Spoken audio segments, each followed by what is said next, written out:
July 30th, 1914, Berlin, Germany. Kaiser Wilhelm II stands alone by the window of the Neues Palais, his fingers drumming against the glass, his mustache twitching. With nervous energy outside, the gardens are quiet, but inside his mind, Europe is already burning. A telegram lies open on the desk behind him, the ink still fresh, the words, "Irreversible. Russia is mobilizing." Wilhelm turns away from the window and reads it again slowly, as if repetition might change its meaning. For years he has spoken of peace, of balance, of avoiding a continental war, yet now the machinery he helped build has started moving on its own. Alliances forged in confidence are activating, like loaded traps, and he feels for the first time not powerful but trapped. Only weeks earlier the world seemed manageable. The assassination of Archduke Franz Ferdinand in Sarajevo had shocked Europe, but Wilhelm believed it could be contained. Austria Hungary would punish Serbia swiftly, and the crisis would end. He gave Vienna his full support. The infamous blank check, believing strength would deter escalation. Instead, it invited it. Now Russia moves to defend Serbia. France prepares to support Russia. Britain watches closely, calculating its own red lines. Wilhelm's generals enter the room carrying maps, timetables, rail schedules etched in red and black. They do not ask what should be done, they explain what must be done.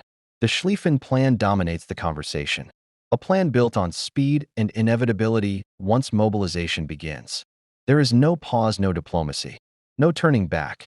Germany must strike France first through neutral Belgium before Russia can fully prepare in the east. Wilhelm hesitates, his voice tight, as he asks if the plan can be altered, if France can be spared, if war can remain limited. The answer is no. He paces the room, anger flashing, then draining away, replaced by something colder, resignation. The plan has become doctrine, the doctrine has become destiny.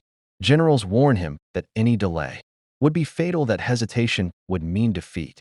Before the first shot is fired, Wilhelm realizes with sudden clarity that the choice he believed he still possessed is already gone. Late that night, he signs the order for full German mobilization, his hand shaking, not with fear of battle, but with the understanding that millions of lives now move with his pen. Trains will roll, factories will roar, borders will harden, and young men who have never heard his voice will soon die in his name. In the early hours of August, German troops cross into Luxembourg, then Belgium. Britain responds as treaties demand. Europe collapses into war, not because one man wanted it, but because none could stop it. Once the gears began to turn, Wilhelm watches the reports arrive, feeling history closing around him. Years later, stripped of his throne, exiled in the Netherlands, he will claim he never wanted this war, that it escaped his control.